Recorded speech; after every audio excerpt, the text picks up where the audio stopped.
Hi, How are you? very well. How are you? Very well. Happy Easter to you too. Happy Easter. So, how's the entire lockdown been for you? Um, it's actually been fine. I don't usually get to spend so much time at home. I Right, do travel a bit, so this has been it's been great. It's been right, good to be right. home with my kids and spending time on some of the things I don't get to do, which is read a Right. lot more, and so it's been good. It's nice, nice. Welcome and thank you for Thank giving you, me and all the thanks for time. having me. No, it's my pleasure. So, guys, I would just like to introduce Mrinal. Hi, Aditi. So, Mrinal, along with her husband Dinesh, founded Saffronart in 2000.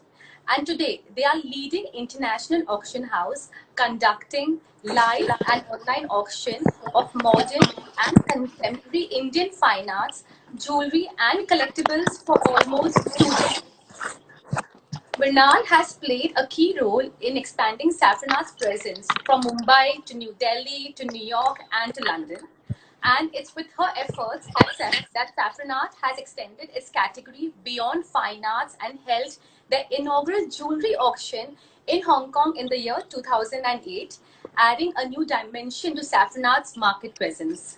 So I'm very happy and delighted to have Mrinal here, who's going to be talking to us about the changing market and art of collecting jewelry.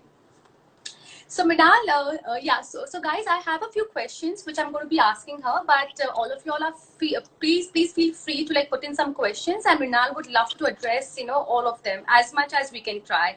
So Mrinal, first of all, I would like to know what prompted you to start saffron art in India. Well, I was living in India at the time. I worked in consulting, but my husband and I both had a very keen interest in art. We had both had very different careers, and we actually just began spending more and more time with art. But as young buyers, what we found was it was very difficult to access information about modern and contemporary Indian art, learn about it, understand what pricing was about, because it was a very opaque pricing market. And Right. finally, and probably most importantly, we couldn't really get access to some of the best works because we were quite new to the market. Wow, wow, And that's so in order to do that, and really what that led us to was basically saying, look, let's get rid of some of these artificial borders. So we said I'd like to take it online, and it was the beginning of sort of the whole .com era in India, if you will, and so we decided to basically put art online. We put thousands of works of art available for sale online. We had okay. information about the artists, and we actually published prices. Now this was a first, not just in India, but I think globally in a sense, to be able to publish fixed price numbers up there. So I think it changed the perception. And what it really did, I think, if I could, not that it was our intention to do something quite so grandiose, but I think in a sense, what it almost did was democratize access to art for a lot of collectors like ourselves, a lot of young people who just didn't have the access. Right, right. So I believe that you all started off, with auctioning of just fine arts. So I mean, like, so how did you decide to include jewelry as one of your category? So we started with online auctions. The entire business was online. Okay. And we started with auctioning fine art in December of 2000. Mm-hmm. And 8 years later, we actually did an auction of jewelry, and it was a charity auction. And we had specific pieces of jewelry that had been designed in conjunction with, key influencers and folks involved in design and the aesthetics. And so, it was everyone ranging from Gayatri Devi to Wow. Karan Johar to, it was a Wow. whole, A mixed lot. it was a mix up, but everybody brought in a different set of aesthetics to this group. And that was very exciting. It was a great learning process for us. And based on that auction, we decided that it was really time to expand our categories. And we've been thinking about it for a while, but I think this was a great segue. And it really was a segue, I think, for two main reasons. One is that pricing for the jewelry market back then, and I think to some extent even now, is a little opaque. and as a young buyer, sometimes you go in and you're not quite sure, what should I really be paying for this? Right. So what this did was go ahead and publish those prices and give benchmarks to people, because we began doing catalogs and putting those numbers out there.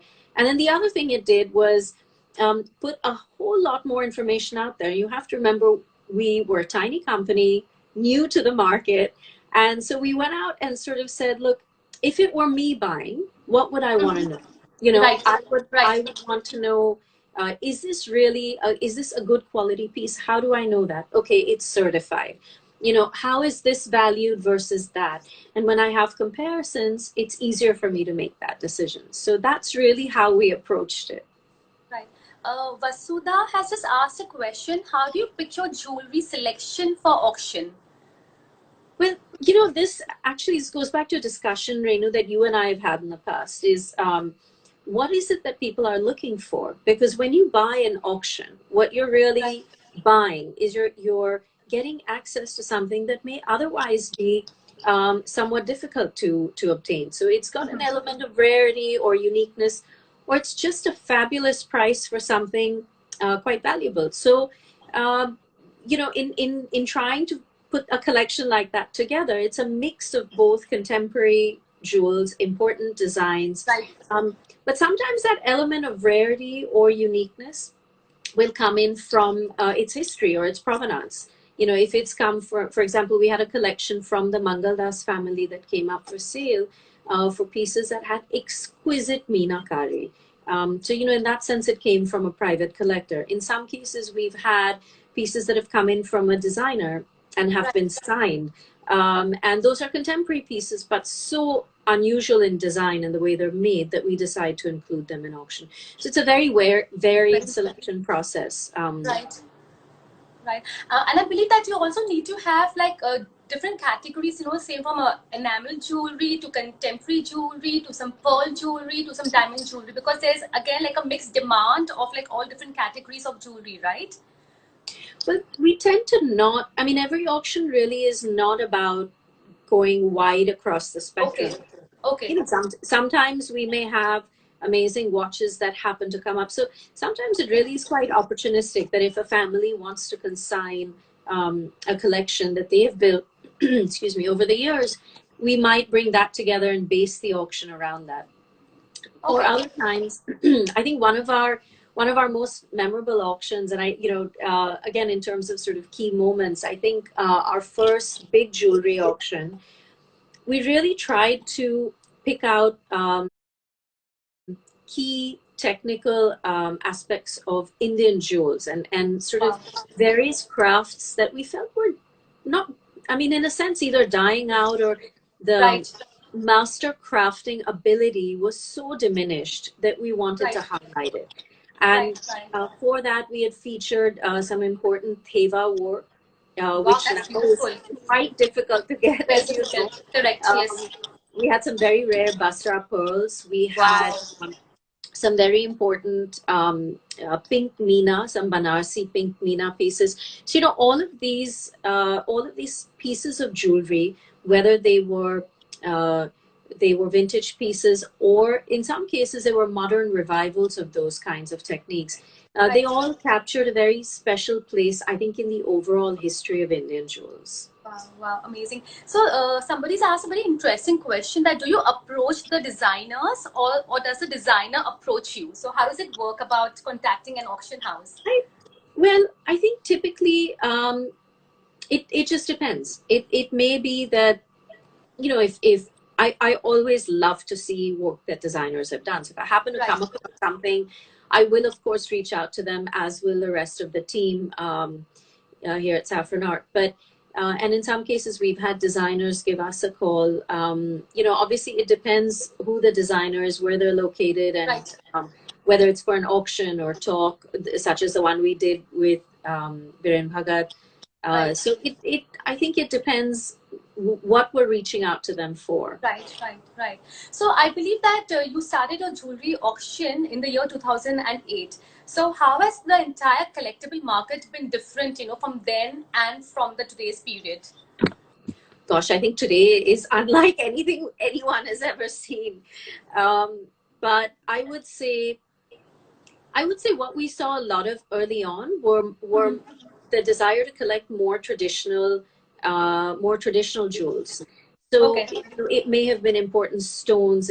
For example, we had a beautiful sarpech in one of our Wow. auctions that we realized much later had come from Gem Palace in Jaipur, and so it's gone through stages, and I think that very much those important pieces was very much the hallmark of the way people were collecting jewelry. And not that that isn't the case today, of course it is. um, but the fact is, I think there's been a big shift in the market.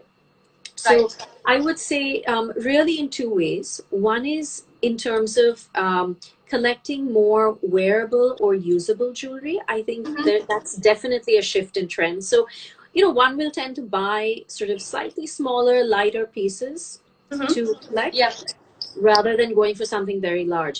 Right. And what that ends up being is based on important contemporary design. Correct. Very little metal, sort of creative use of stone, a lot of that sort of, a statement piece, but not something that's Too completely loud. evident, perhaps. Right. So that's one part of it. But I think what's actually quite exciting, and that extends into the current period we're looking at, is I find that younger women who are collecting jewelry are incredibly sort of, I think, they're empowered to make their own decisions and make their own purchases. And when we're looking at jewels, and being able to sort of bid in a jewelry auction on your mobile, you're out and about between meetings, you can pick up your mobile and enter a bid of Right. 50 lakhs. It's Right. just so I think the connectivity and the being empowered as a woman today to make your own decisions about accessing and acquiring jewelry has Right. changed dramatically. And I think as a result, what's happening is there's a younger generation that is looking at buying for themselves in a way that perhaps women 30 years ago may not have done, or even women 20 years ago may not have done in the same way. So I think that's changed quite a bit in India. We see many women acquiring things for themselves Right. or as gifts. It's different. I mean, I've had grandmothers buying things for their granddaughters, their granddaughter-in-laws. I've had, so I think there's a real shift in terms of how they. Absolutely. Yeah. Right. So now one very interesting question was asked that, with the auction houses, there's always a notion that they only offer very expensive and, very high luxury jewelries are offered. So when someone buys from an auction house, does it mean that one is spending a lot of money? I'm so glad you asked this question. Thank you.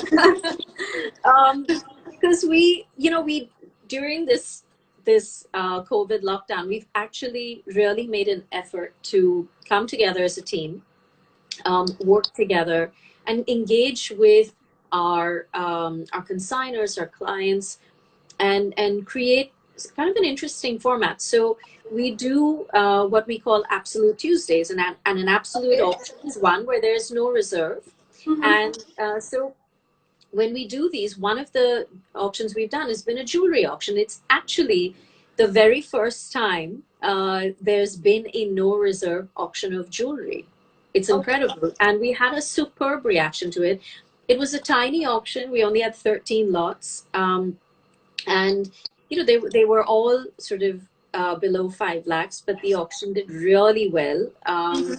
And there's been a strong demand for more. In fact, what happens with these no reserve auctions is, something could be estimated at 5 to 10 lakhs or 5 to 7 lakhs. Right. But the bidding reaches, 2 lakhs, it will sell for Wow. 2 lakhs. And that's Wow. incredible when you're buying jewelry. That's amazing. So when you're buying jewels, I think when you look at auctions, sometimes you get far better deals than you would in a private sale or walking into a retail space. And particularly now, we're in a lockdown. We have nowhere to go. Right. We're looking at buying online, and it's great fun because you can browse and you can take a look at what there is out there. And I think particularly for jewelry, in addition to other collectibles, but particularly for jewelry, what's exciting is in a time like this, across asset classes, there's a flight to quality, and as we see the price of gold going up, and we see those sorts of changes, I think uh, acquiring jewels is not a bad way to go, because we've got to kind of have long-term hold assets in addition to something you may just enjoy wearing. So, gold-based and stone-based jewelry is not a bad way to go if you're looking for a long-term hold. So tell me that are most of the jewelry which is offered, or through Saffronart, are they certified? Because, now with the entire lockdown, people cannot come and see the preview. So how do they judge about the quality and the color assurance of a jewelry? Well, having a stone that's certified, of course, is going to give you the best idea if you're not able to see it. I think it's an important question, because it was my concern when we were doing these no reserve auctions, but it's done phenomenally. Not a single piece had been physically viewed. Obviously, we're in a lockdown. However, I think what's happened is there's a level of trust we've built up. I like to think, over the last 12 years doing jewelry, and we're very careful about what we put out there. We stand by what we put into our catalogs, and I would like to put this out there, and I want people to have a positive experience. So I think trust is one part of it. Certainly certification. However, when we talk about these no reserve auctions, we're not going to be certifying pieces during a lockdown. Of course. Because it's an expensive exercise, we probably wouldn't get into certifying smaller pieces that go into some of these auctions now. But the fact is, we do have a fantastic team of gemologists that work at Saffronart. There's Amit Kapoor and Aditi Barb. So they both evaluate the pieces, and they're able to make an internal assessment of the quality of the stones. We have, of course, in keeping in line with that, we have, of course, had things offered to us which have turned out to not be what they were offered to us as. And luckily, because we've got the gemology knowledge in-house, we're able to do that. Right. So moving on, tell me that how does one become a collector? That's a really big question. I don't know if there's a specific point at which you go from that you transition from being a buyer to a collector. Okay. But I think I would say that when it becomes a journey that's never ending, when there's this constant quest for to appreciate and acquire things that have beautiful aesthetics, whether it's a beautiful stone, whether it's a beautiful piece of jewelry, whether it's a collection that goes into a necklace, whether it's something rare like Basra pearls. I think when that journey is never ending, how much ever you may have bought, at whatever value, you have transitioned to becoming a collector, because it's a constant seeking. And I think when you're on that never ending journey, you've arrived. Wow, that's amazing. So which is your most memorable sale? Gosh. We've had some sales that have done really well over the last couple of years. But I think for me, probably the first auction was my most memorable. I'm sure. Only because it was a first. A lot of it was sort of just trying it out for the first time. No one had done anything like this in India before. And I wanted to make sure that this upheld the quality of what we had done with art. So a lot of it for me was kind of saying, all right, if we're going to put this out there, it needs to be the best. So we've really done some fantastic sourcing. And then I thought, well, I'd love to have some writing, which is very significant. And so I cold called Usha Balakrishnan at that time. And I said, hi, I'm Minal, and you don't know me. But I love your writing, and I'd really love it if you would come and do some writing with us. And she did. And, we've worked together off and on ever since. So I think just that first auction, I would say, mainly because it was such a great learning experience, it opened up a whole new world for me. And I've continued to learn, and that's what I find exciting about jewelry. And as for working with Usha as well, we've now sort of done things off and on over several years, and that's culminated in doing these conferences Conferences, of yes. jewelry. So we Yes. do it as a biennial, and it's a biennial conference where we invite speakers and really illustrious speakers who are at the top of their fields from all around the world, and they come to India, which I think really is very much it's sort of the cradle of jewelry in a sense. And they come here, and we have 2 days of an incredible amount of learning. So that's been fabulous. Yes, absolutely. Because I do remember attending your conference last year, and it was such amazing conference, and the speakers were really, really, really amazing.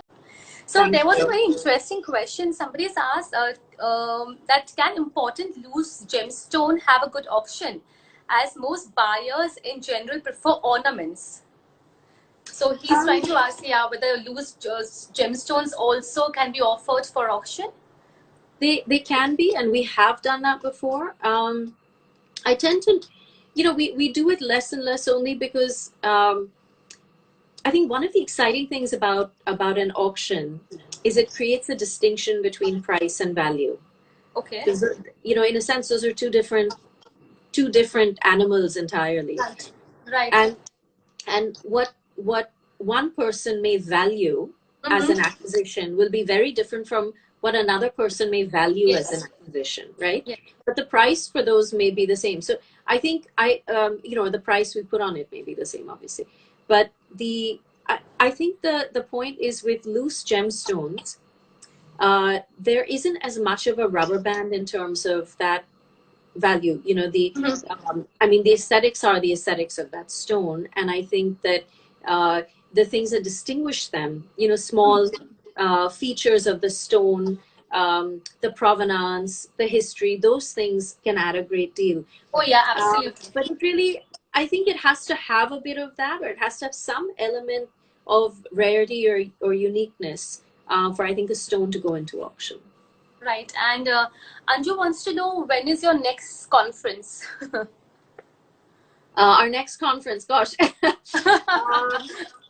I think we'll have to figure out a post-COVID conference. Right. And really, I think it's too early to tell. We're not scheduled to have the conference until 2021. Okay. But so hopefully it's fine. But we'll have to kind of see how it goes at that point and where the world is. Right. And Vishruth wants to know, how's the market for signed pieces in India? That's an interesting question. Hi, Vishruth. So the market for signed pieces, it's actually quite strong, or it has been. I think because, again, with access being somewhat limited, you don't always get as many signed pieces and authentic signed pieces as one would like. But yes, there's definitely a market for them. Right. Okay, so moving on. So I would like to know that, can anyone come and preview the entire collection which is going to be up for auction, or is it only for the people who will be bidding online for the jewelry? I thought of something. I wanted to go back to the earlier question about signed pieces. Yes. Just to give you an idea, I remember we had a small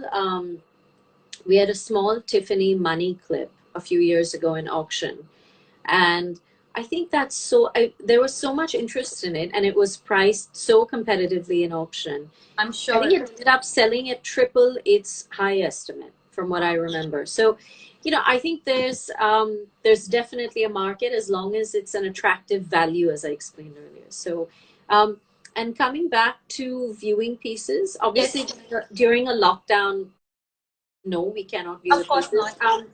I have had clients ask for I have had clients ask for a context, let me put it that way, where seeing a ring, for example, on a finger, or seeing a pair of earrings on, so and to get an idea of size. So we do help contextualize the size of the jewelry and wearability.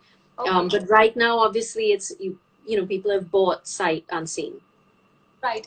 Okay, but I mean, this is talking about keeping the current situation in mind. But post the entire lockdown, can anyone come to preview those collection, or is it very limited? No, anyone can come and preview. Oh, lovely. Public auction. Yeah. Oh, wow, lovely. So does that mean I can also come and try on those jewelry and see how this necklace looks, or the ring looks? Oh, perfectly fine. Yes. That's interesting. Himanshi is asking, how do you find auction will be after COVID, looking at the economic condition at present? So, this kind of touches upon something that I talked about earlier, that although we're in a lockdown and although we are trying to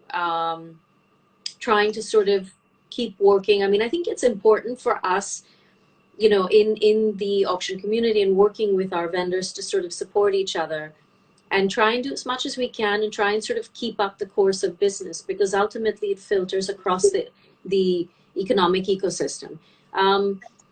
So we've been doing these auctions reasonably successfully, but how does it look post COVID? I don't think anyone can really say. It depends how long this lasts.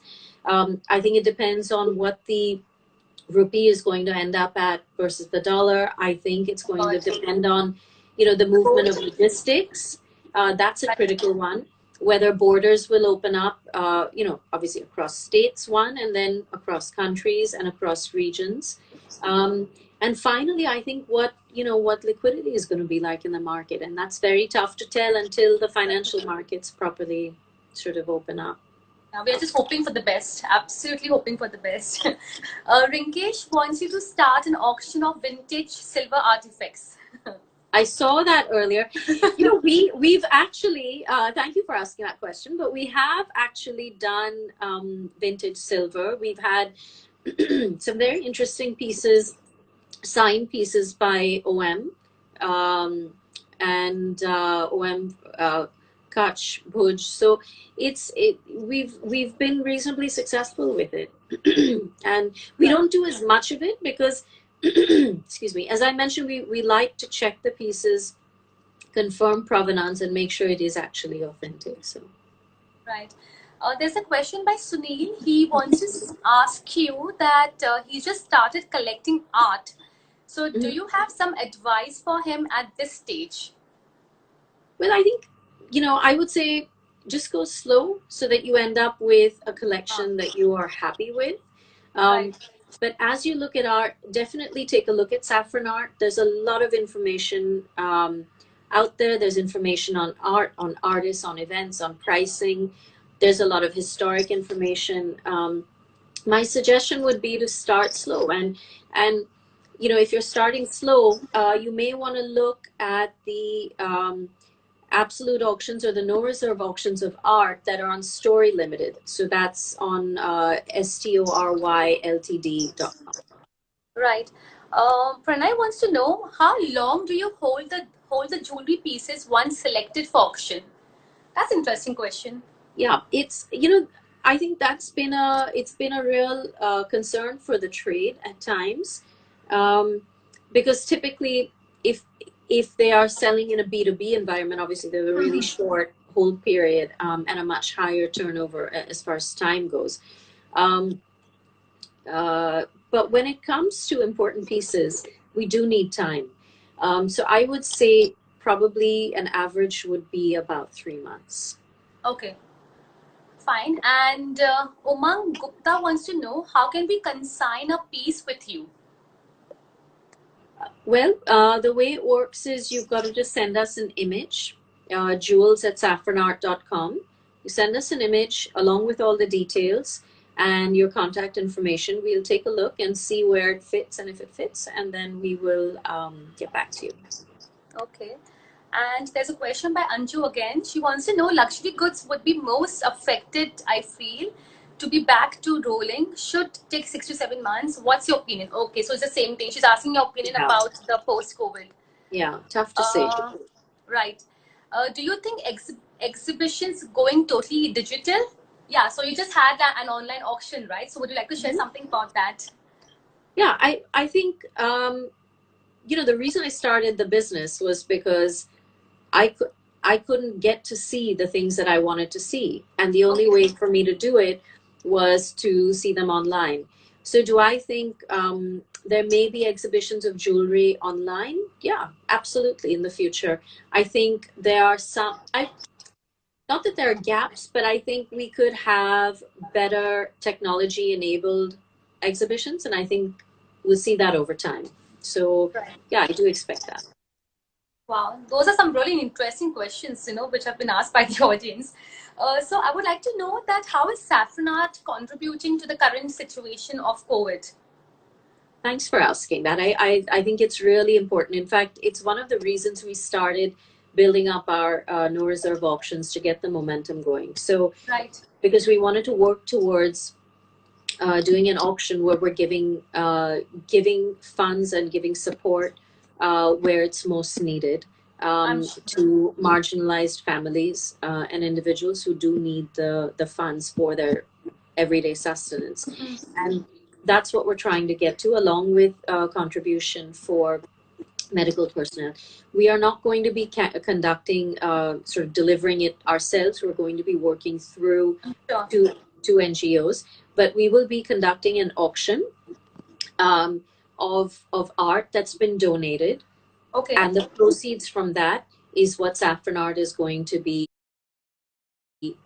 giving. And of course, the donations on art include personal donations that the Nation I are giving as well. Some of our clients, we have artists donating, we have gallerists, we have dealers. So, and that's coming together, in the next few weeks. Right. So I would like to know that would there be a specific link, where anybody can also contribute their donation if they wish to? Sure. I mean, we hadn't actually considered doing, doing add-on donations or to what we're giving, but we can. I mean, if people are interested, we're happy to sort of Sure. add that into the link when we do send it out. We have done this before. For example, when the big earthquake happened, we had actually worked with artists to generate funds, and we donated about 1 crore at that time to support the cause that the NGOs were leading out there. So I'm hoping to really try and gather up our resources and contribute to this in a meaningful way. Right. Pranay wants to know that recently Saffronart has collaborated with individual dwellers for special preview and by invitation exhibitions. Can you share some details on that, please? Sure. So, one of the things that I found is I would get out there and see pieces, especially from young designers, that I thought were fantastic. Right. They didn't necessarily sort of fit into auction in a sense. And we only do one jewelry auction a year. That's it. So sometimes we used to do two, and we narrowed it down to one, and we found that we just wanted to focus and get that done really well.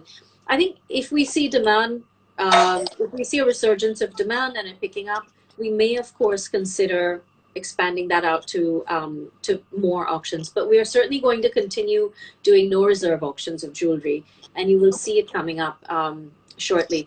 But just getting back to the question, so as we began seeing this great design and these great collections, we created something called Saffron Studios.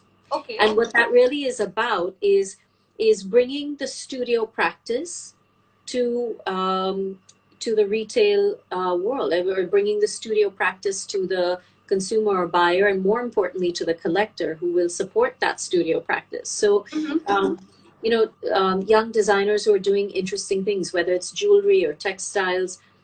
We've been planning several things for Saffronart Studios. So that we've got small collections that come together. It's an exhibition that goes up in one of our galleries. We've done Bombay, Delhi, New York. We had something planned in London, but unfortunately, because of the lockdown, that was shut down. So shut down. There's another interesting question asked by Angelo. He's asked that how many times are owners misguided on their jewels or arts? Example, believing they own wonderful gemstone and a diamond which ends up being a zirconia or a topaz or vice versa. So, I don't know how many times they're misled. I mean, I'm not really sure it's a question I can answer, but have people bought things which they believed was a diamond and perhaps wasn't? Yes, definitely. I mean, I know of someone in the trade who told me he bought a vintage piece of jewelry or an antique piece of jewelry in an international auction in Europe, and picked it up and took it apart and realized it wasn't a diamond. Oh my God, that must have been a crazy loss. So I mean, I suppose these things happen, but it's it is very rare for it to have happened in an auction. So it's one of the reasons that we're very careful with a gemology review. Right. So Minal, I would like to tell you that I've always admired, your catalogs, because the entire picture presentation and the layout of the jewelry and all the write-up is absolutely precise, And now with the whole lockdown, can you share some tips, to all the people who want to work upon their respective catalog? Because, as sending out their catalog is the most important thing right now, which people can work upon. So I would just like to show your catalog to the audience. Oh, thank you. Everything is just so beautiful. Like, I absolutely admire these catalogs. I'm glad you said that, because it's I think we've worked so hard on this over the years that it's wonderful to hear that praise. One of the most important things that I have to tell you is I think our first catalog, and certainly since then it's happened a couple of times where we've printed and reprinted and redone things because we weren't happy with the aesthetic quality, because ultimately we're sending this to people. It's a representation of who we are, what we've put together, and it needs to be enough for someone to make a decision. And unless you put something fabulous out there, you're not necessarily gonna, you're not gonna be able to make a decision from an image. So we're very careful about color correcting. We're very careful about making sure that we don't make any claims which are not correct. So it's definitely it's definitely important to us. I think as far as the writing goes, the only advice I would give is, if you were on the other end of it, and this is really, we follow this with our catalogs, and I've always followed this, is if you were on the other end of it and making a buying decision, what information would you want to have? So that would be my advice, is make your decision accordingly in terms of how to present your material. Right. Let me see what questions we have. Anshu again wants to know, do you disclose the name of the designers who consign the pieces? In auction, not typically, unless they're signed, or unless there's some reason to. I mean, if we certainly don't put jewelers' names down, if we happen to get something from a jewelry maker or jeweler, who's making general pieces in that sense. All right. So talking about your catalog, somebody wants to get a copy of the catalog. Bird diamonds. Well, you can just write to us, and you can buy the catalogs, and we just send you a link to complete. Oh wow, that's lovely. Thank you. They're not. We haven't put them up for sale on our website because we did that initially and we just ran out. So, but the other option, which I found really funny, is if you're driving around Haji Ali in Bombay, there's always someone hanging about there selling the catalogs. I don't know how. But I don't think those are authorized puppies, but yeah. Yeah, once I'll just go through the questions in case we've missed out on any. I've had people try to sell me my catalog at a discounted price. I had one vendor. Oh yeah, it's great. I love it. I love it when that happens. So when if I'm driving and someone's knocking on the window saying, because I had one guy who was really pushing it. And he said, it's fantastic. It's a fantastic catalog. Look at it. It's so nice. He called it a magazine, but he said, it's beautiful, beautiful for you. Look at this jewelry. Finally, I was like, here's mine. I'll send you mine. So, that's something funny. Pranay again wants to ask you, can you please ask Minal about her favorite auction jewelry pieces and the price? Oh, God, that's a really tough question. I don't know. I don't think I could pick out one piece. I'd say some of what I really like have been the pieces with stories that have come from interesting histories, interesting families. Right. I love some of the pieces that that are simply not available anymore. I mean, where do you find an old Theva work piece? It's Very so rare. it's very rare, very tough to get, and very delicate. How would you find an old Banarsi pink Meena necklace? I mean, it's just not possible. How do you find a collection of Basra pearls? It's what's out Very there. rare. What has remained in the world since the late 40s is what's remained. There's nothing Mm-hmm. else that you can go out and get. So some of these pieces I think that are rare, what I find, just as I find with art, I think some of these pieces of jewels, they come along, and I think it's a marker in history, it's a marker in time. So I feel like being able to handle those and examine them and offer them in, I mean, that's a real privilege. Yes, absolutely. So Bird Diamond again wants to know if the catalog can be shipped internationally. Yes, Bird Diamond really absolutely. wants the catalog. We ship them all over the world. Although Perfect. right now I will say that the logistics companies and the couriers obviously are not shipping anything. So once that opens up, it can be done. Right. And Anju again wants to know what is the percentage of heirloom pieces?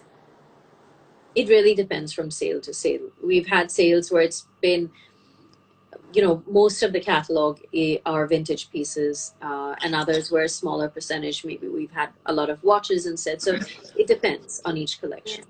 So, talking about your watches, I did visit Saffronart when you just recently had an amazing auction of the watches. And I remember trying on that Cartier watch. And later on, I realized that the price which that watch had received was something really unbelievable. That was something, and I was amazed. Wow, that was a Yeah. great deal of a price that you guys had received. Yeah, I think that was an amazing auction. I think having that collection of Yes, pieces that belonged to Nirav Modi originally, the watches were superb. They superb. were Yes. several of them were limited edition, Yes. small limited editions, quite rare. They were in good condition, and that Cartier crash watch It's amazing. was in very high demand because it's got a great story with it. It's it was a wonderful. It's a wonderful watch. It's a wonderful jewel to wear. So Right. it, I believe it it went for around 30 lakhs, if I'm not mistaken. That was the price, right? And a the little estimate over, was, a little over, yeah. yeah, and the estimate was either 2 or 3 lakhs, or was it 12 I mean, lakhs? it went for about 10 times. It's 10 times, yeah. So I think the estimate was around 2 lakhs and it went for 30 lakhs. And I was amazed. I was like, wow, that's yeah, such a great, great, great price. I do remember that. Yes. So I guess this is it. Do we have any more questions, guys? Anything else coming up? So how are you spending your entire time, since you're locked down? Are you planning for next auction to come up? I feel like I've been working. In some ways, I've been working a lot more. um, but it's been great. I actually think being able to take some time out to reflect and think, and work from home and spend time with loved ones is so Right. precious that it helps you think in different directions with your work also. Um, Right. am I working towards more auctions? Yes, every single week. That is, that's what we're doing. So Right. um, it's on a weekly basis. As I mentioned, we have these no reserve auctions coming up. We just finished a works on paper auction on Saffronart, which was obviously a set one that had reserves. So that did quite well also. So Right. I think and there's smaller sales, but certainly Smaller 50. sale, but big volume. Yeah, yeah. And Chaya wants to know about the Hussein painting that sold at almost 13 crore. Ah, okay. So so yeah, so this was, it was a work again in that, I assume this is what she's referring to, is the painting in the ED auction, in the auction that we held for the Enforcement Directorate, which of works that belonged to Nirav Modi originally. So, is there a specific question you had about that? I'm not sure. Chaya, can you please retype your question? Because we are a little unclear on that. Do you have auction of silver jewelry as well? Vivek Karma wants to know on that. We've done sort of, period silver jewelry. We've done tribal silver jewelry, and that's really been amazing. But there are very few authentic pieces that one gets now. Right. Okay, we just wait for Chaya to type in her question. I'll just tell you about. I mean, that work was amazing. That work of Hussain. It was a very large work, very significant work, and it's been exhibited. It's been written about. It's been talked about by some really eminent scholars and folks in the art world over the last several decades. So it's it was particularly important. Right. I believe she wants to know about the work. How unique was the work, which you mentioned? That was if I had to pick out kind of amongst the top 10 top works that Hussain had painted, certainly this would be one of them. So all right. So that's it, Minal. One sec. She's saying for that crazy amount was beautiful. Yes, Chaya, it was beautiful. So yes, guys, that's it. In case if you do have any further questions, please feel free to either DM me or even to like message Minal or to the entire Saffronart team. We'll be more than happy to help you out. And thank you, Minal, for giving us all your time. I'm glad that we had so many questions. People were really inquisitive and they were really interested in like knowing so much about the auction houses. So thank you so much for giving me your time and for sharing your valuable inputs with all of us. Thank you. Thanks, Renu. It was really fun. Thanks. Yeah, thank you.